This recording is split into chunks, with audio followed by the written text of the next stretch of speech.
Coming up, a new life for dead plants. They're using herbarium specimens to look at when flowering occurred in plants and then comparing it to present-day flowering and finding out they're flowering a lot earlier because the climate's getting warmer.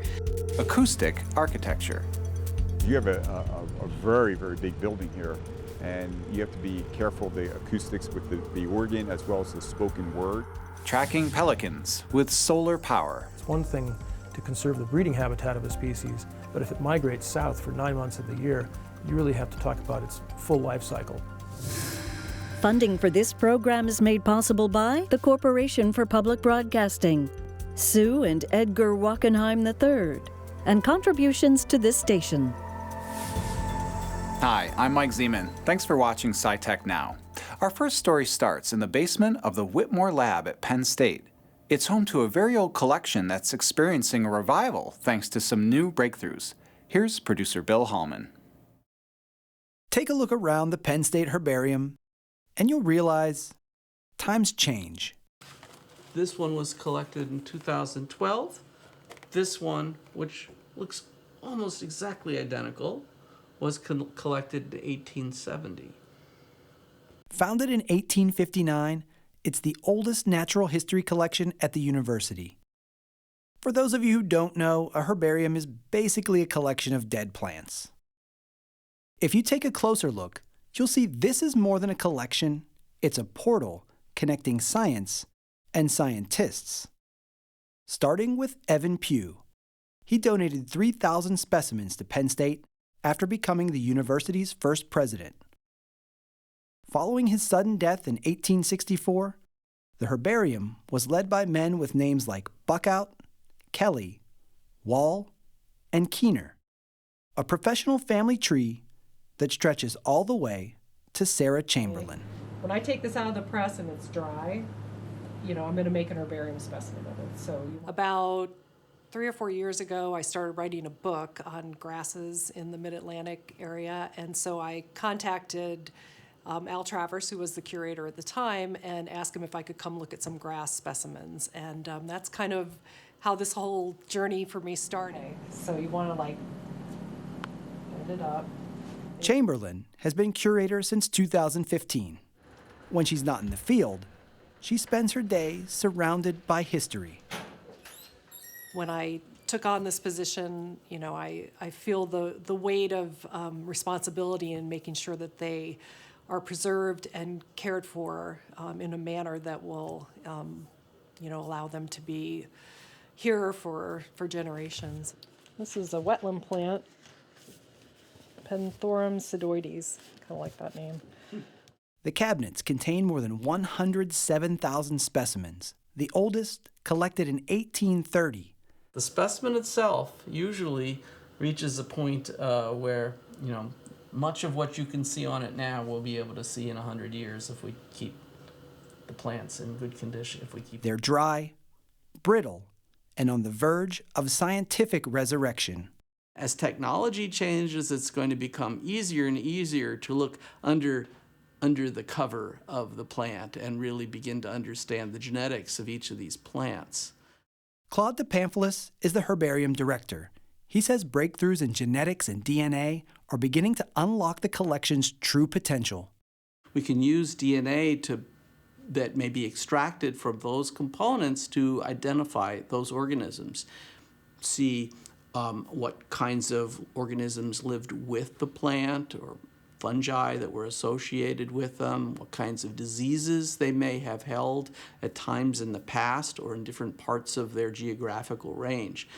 Understanding that our connections in this world are quite complicated through a web of life, and those connections are changing quickly, makes it very important for us to understand the nature of the plants and animals we're interacting with.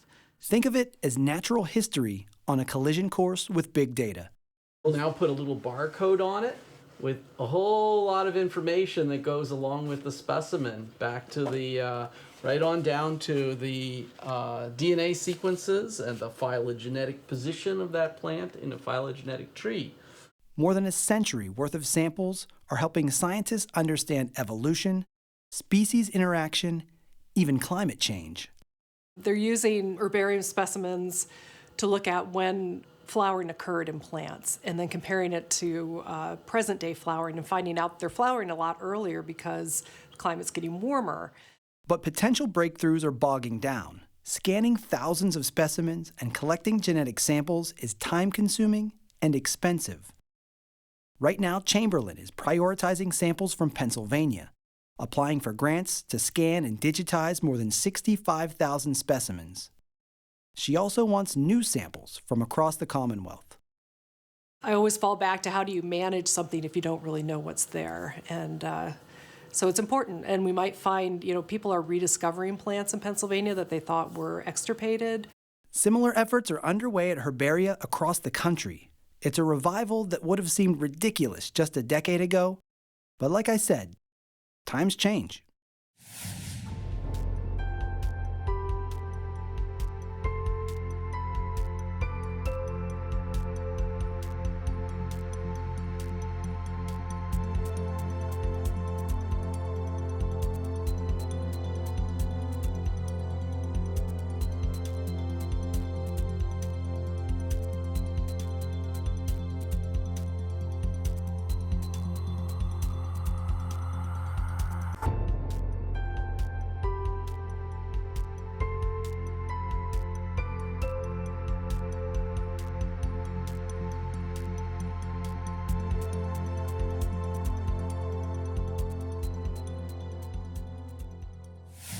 Construction is underway in Raleigh, North Carolina, on the first new cathedral to be built in the United States in decades.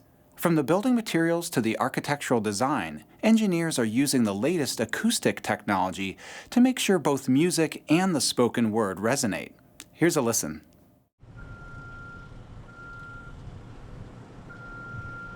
One of the biggest priorities for me is the acoustics, the sound. I mean, because you have a very, very big building here, and you have to be careful of the acoustics with the organ as well as the spoken word. And so we have hired experts because, if you have this beautiful building but people can't hear, that would be a frustration. But thank God the expertise is there, and we are fully invested in using the best information we can get, so the sound is perfect also. But to really understand how well you will hear sounds inside the new Holy Name of Jesus Cathedral, you have to see the building while it is under construction. So don a hard hat, enter the narthex, or gathering space, just inside the new cathedral. Then turn your eyes heavenward and see the skeleton that forms the nave, the cathedral's central aisle. Then listen. The sound is extremely important to engineer correctly. And with the help of the Diocese of Raleigh Choir, you can begin to understand how sacred sound will fill the space. I will praise your name forever, my King and my God. Every inch of the 2,000-seat cathedral is studied for its acoustic properties, from the size of the worship space to the arches that top the walls and run the length of the building, to the more than 200-foot-high dome, to the transepts or wings of the cathedral, the soaring altar, and all of the angles and corners in between. The sound absorption and reflectivity of the building materials that will cover the interior are also analyzed. That's because the acoustic properties of the marble that will cover the floors differs from the layers of sheetrock on the walls, and multiple layers of sheetrock absorb sounds differently than one layer. It all plays a part in making the Catholic Diocese of Raleigh's new cathedral come acoustically alive.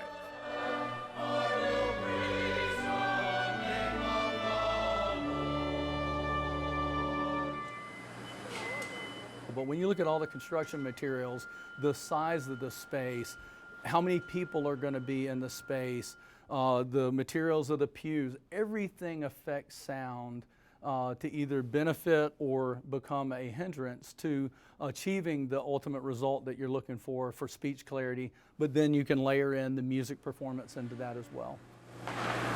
You heard correctly. Acoustical consultants say while music can fill a worship space and wrap people in a kind of sound blanket, understanding the spoken word is most important. When you design technology into a space for either audio or visual support, you're affecting and affected by so many different things. Speech is going to be your number one item that if you can't hear well and hear it intelligibly, then what's the point? Once engineers understood the acoustic environment of the cathedral, they designed an acoustic model. The sound properties of every seat in the cathedral are analyzed. This is the wireframe space, so it's like little faces, and on each side of that face, there's a material assigned to it. And all that frequency is just like a piano, right? So at the low end, all the way to the high end of a piano, it has sound absorption properties assigned to each material. And something called scattering, which is how well does that sound, if sound hits it, you know, how much of it continues on a path, like if you were playing shooting pool, okay, or how much of it scatters and goes in multiple different directions. Voices and choirs are recorded in a specially designed studio. The recording is then plugged into a computer program, which allows acoustical engineers to virtually hear how words and music will sound at any point in the cathedral. It'll trace the sound until where you were sitting. So where the star is, for example, is where we're sitting in this case. And we, like say the choir's in the back, that might be a source. And it traces that sound as it goes throughout the room, and it gets absorbed and scattered until it arrives at that location. Takes all that information, puts it into what we call an echogram, okay, and then you take that drive source and you take that echogram and it convolves it and creates a binaural experience with both ears. You can hear it. All of that information determines the type of sound system required. You see multiple speakers shown here. These are actually at different locations down the nave and in the transepts. So there's not one loudspeaker. This is essentially what we would call a distributed sound system. So the sound is carefully distributed, so no loudspeakers throwing more than a certain distance within this space. Add to that, because we do not want to make this reverberant space more reverberant, we're going to aim that sound downward just into that area. It all allows worshipers to hear heavenly sounds, scientifically helped. By the steerable loudspeaker, think of it as a parasol, and it collapses downward all the way around. Now we're keeping off the walls, off the ceiling, and right on the people. Oh, those are the ones who want to hear. So all of the senses are being engaged. So the sound becomes extremely important, so they not only experience them in the beauty that they see, but then in the word that they hear and all the other components where they encounter our Lord.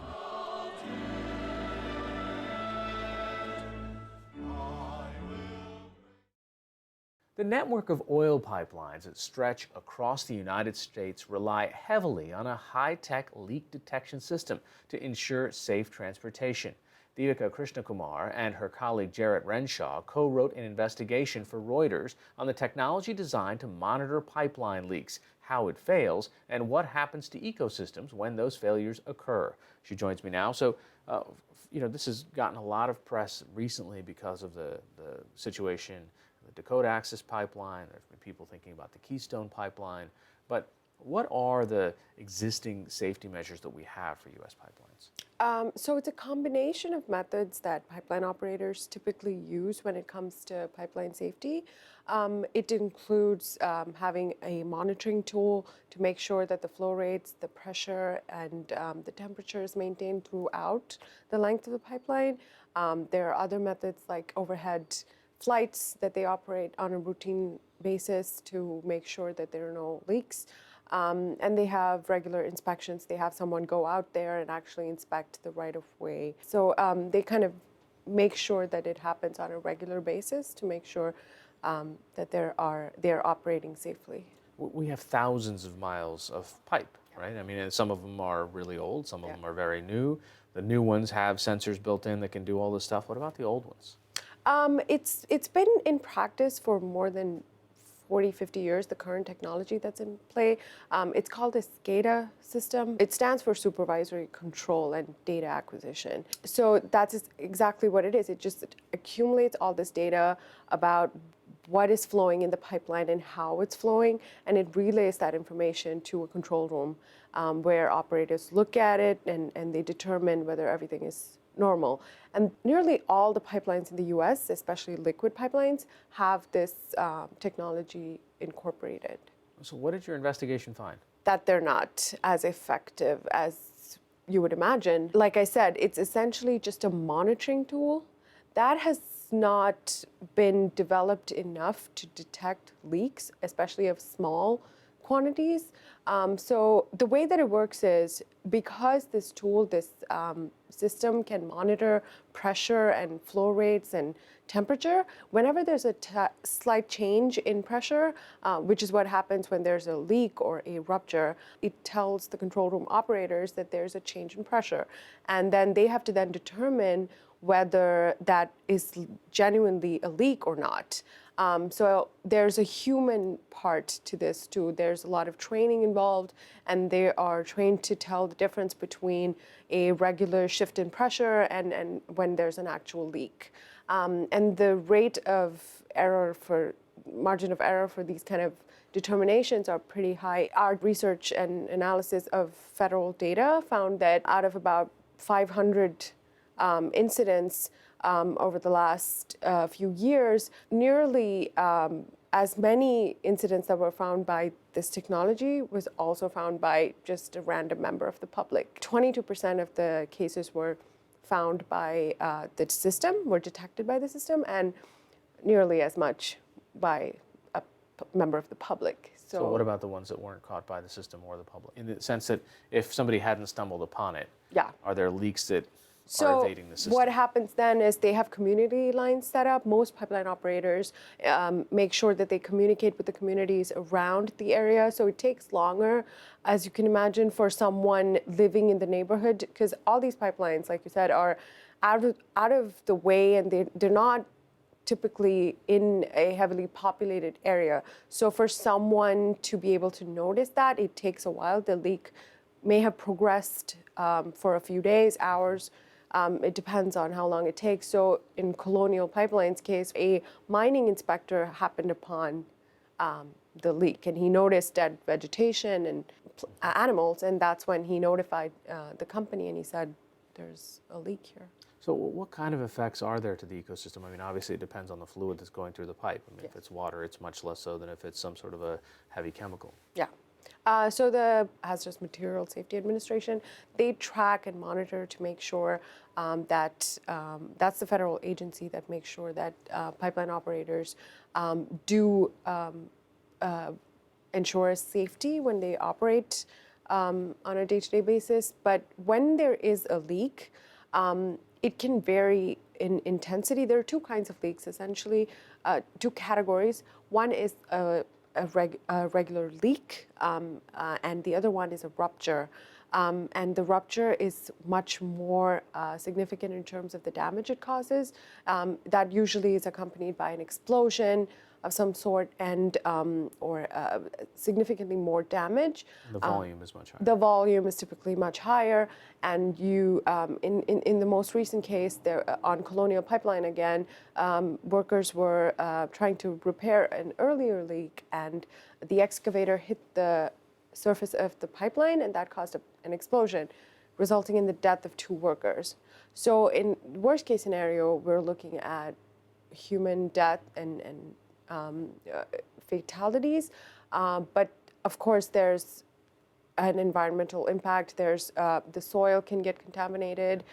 There's vegetation that grows there that can be affected for months to come, depending on how deep the hazardous material has seeped. And of course, we're talking about water ways and rivers and sources of water as well that can be contaminated if there is a leak on a pipeline that flows around the area. So are there improvements coming down to improve this technology or monitoring? Well, there are some advancements that have been made. So on top of a basic system like SCADA, they are adding a few layers to it. For example, the CPM, which is called computational pipeline model. That is a method that is touted as one of the more advanced ways to detect leaks, and that's the one that was meant to be as a part of the controversial Dakota Access Pipeline as well. And it was said that it could detect leaks as small as 1% of the flow rate, and that's significant because the technology that is in place right now is more suited to detect bigger leaks. So when there's a small volume, it's not easily detected or it causes false alarms. So when you can tune it down to detect smaller leaks, that's considered an advancement. And there are other ways besides these internal systems. Fiber optics, for instance, is a method that's being widely considered. The drawback with that for pipeline operators was that it was always considered a more expensive option because you have to cover the entire length of the pipeline, make sure there are sensors, and it's hard to maintain for them. But it is definitely more effective, as you can imagine, because it can detect as soon as there's even a small release. Devgir Krishnakumar from Reuters, thanks for joining us. Of course, thank you so much for having me. In a new conservation effort, researchers are placing GPS transmitters on pelicans. The information they gather will be used to protect pelican ecosystems. But before you track a pelican, you need to catch one first. American white pelicans are considered to be a species of greatest conservation need, mostly as a result of historic persecution and also effects of DDT. We're monitoring pelican movements really for a few reasons. One, we'd like to get to know what are the daily movements from the pelicans that are either nesting on Gunnison Island or foraging on our lakes and streams. What are the seasonal movements of pelicans, and then also these annual movements. So what are the full migration pathways so we can talk about full life cycle conservation. It's one thing to conserve the breeding habitat of a species, but if it migrates south for 9 months of the year, you really have to talk about its full life cycle to get a comprehensive view of conservation. Monitoring these pelicans, we have a couple different methods for doing that. We of course use citizen science like eBird, where people just report where they see American white pelicans. We also band juvenile birds on Gunnison Island. And the third leg of this is, of course, the satellite telemetry tags. These give us very fine-grained information about movement. My main part of this project is trapping adult pelicans to attach GPS transmitters. The transmitter is a backpack-mounted transmitter. It's got a solar panel on the back of it, 2 separate antennae. One antenna is for the GPS signal, and the other antenna on it is actually the antenna that transmits all the stored GPS waypoints back to us. The GPS unit inside the transmitter will take a waypoint every hour during the daytime, from about an hour before sunrise to an hour after sunset, and then it'll take another point at midnight. So then it'll store all those waypoints on board on the transmitter, and then every other day it'll transmit back those waypoints back through a separate satellite system. My name is Sam Hall, and I'm a senior GIS analyst. My primary role in this project has been to create the PeliTrack. Before, most of the biologists just downloaded the raw data, records that really meant nothing to anybody unless they formatted it correctly and put it on a map manually. The biologist now can go to the map itself and then see all that data live anytime they want. And it's a great resource. We've seen this used in a variety of ways. We had an elementary school class here that is using the daily movement. How far did each individual bird move in a day as their math problems? I think this has been a great project for us to be able to kind of get a lot of the work that we do out in front of the public. I think a lot of the work that biologists do at the division isn't really seen. The non-game program kind of sits in the background. A lot of folks think about the Division of Wildlife Resources, and they think about hunting and fishing and the things that we primarily do. Every one of our species is shared with some other state or province or country. So for us to do effective conservation and management of these species, we have to work together in partnerships, both internal, between different programs within the agency, but also between agencies and between agencies and the public. Pelicans are numerous enough that they're a good study system. They're a big, obvious bird, and they can help tell us about where wetlands sort of functioning ecologically. You can watch full episodes of SciTech Now on demand and on WPSU's YouTube channel.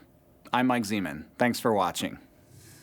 Funding for this program is made possible by the Corporation for Public Broadcasting, Sue and Edgar Wachenheim III, and contributions to this station.